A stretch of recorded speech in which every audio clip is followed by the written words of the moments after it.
En við ætlum að byrja á að heyra í nokkrum velvöldum álitsgjöfum og spyrjum þá fyrst hetju og skúrk ársins. Hetja ársins Arnaldur Indriðason. Hann búinn að selja nýju bókina sína Myrká núna í 30.000 eintökum.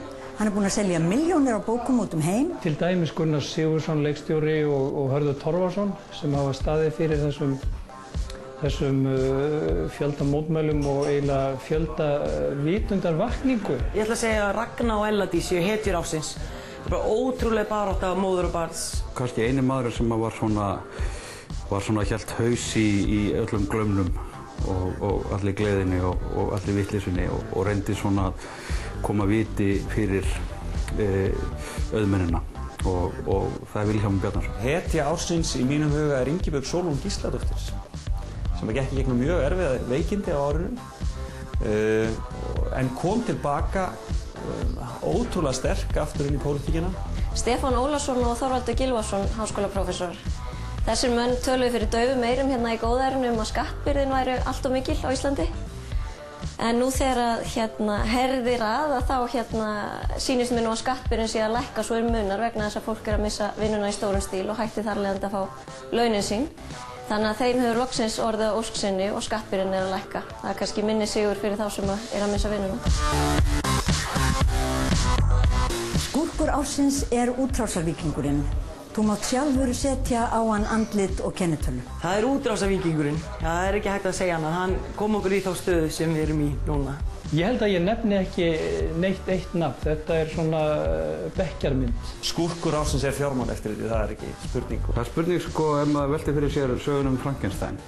Hvor er skúrkurinn, oflátungurinn og vísindamaðurinn sem býr til skrímslið eða skrímslið sjálft?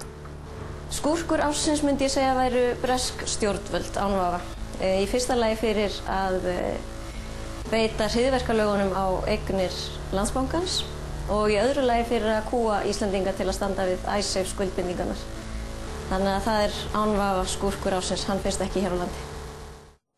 Já, komiði sæl aftur. Við ætlum að halda áfram með upprifjun á árunni og næst eru það álitsgjafarnir okkar sem ætla að segja frá afreki og klúðri ársins. Afrek, það silfrið á Ólympíuleikunum. Ísland sem áhersluland á bókamessunni í Frankfurt 2011.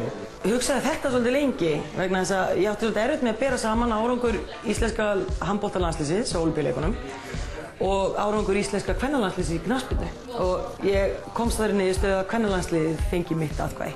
Ég vil nú nefna alveg sérstaklega enn og aftur grænlenska fjársamaninn sem þegar ísbyrning gekk á land hér á Skaganum og þá var bannað að hrófla við honum af því að þá átti að friða hann og þá var einhver hundur sem gó mjög að þessum ísbyrni og þá fer bara grænlenski fjársamaninn sem kann á svona aðstæður gekk undan vindi og náði í vindi.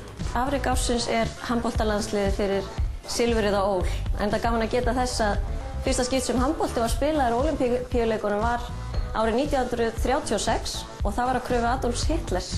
En þarna stund þá vorum við allavega stórasta land í heimi.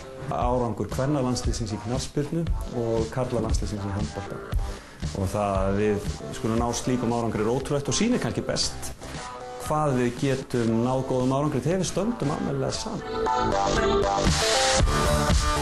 Klúður ársins ritstjórn Reynars Traustasonar og ég held ég þurfi ekki að hafa fleiri orð um það. Þegar að stjórnvöld og spunameistarar þeirra skyldu ekki taka hryðjuverkadóminn svo alvarlega undir eins að þið getur komið í veg fyrir að æra okkar tapaðist í grannlöndunum eins fullkomlega hún hefur gert. Það tekur okkur heila öld að vinna þetta upp aftur. Icesave, það þýðir, það er svona orðalegur. Það getur þýtt ég spara og það getur líka þýtt ég bjarga. Og loks vísar það til Íslands, ís, og er þá svona tákn fyrir íslenska ráðdeild.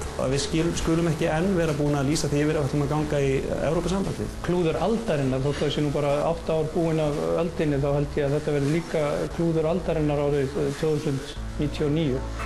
Og það eru Icesave reikningarnir. Öll samskipti íslenskra stjórnvalda og annara embættismanna við bresk yfirvöld sem gerðu það verkum að við endum sem hryðjuverkamenn út í heimi og orðspor okkar ónýtt.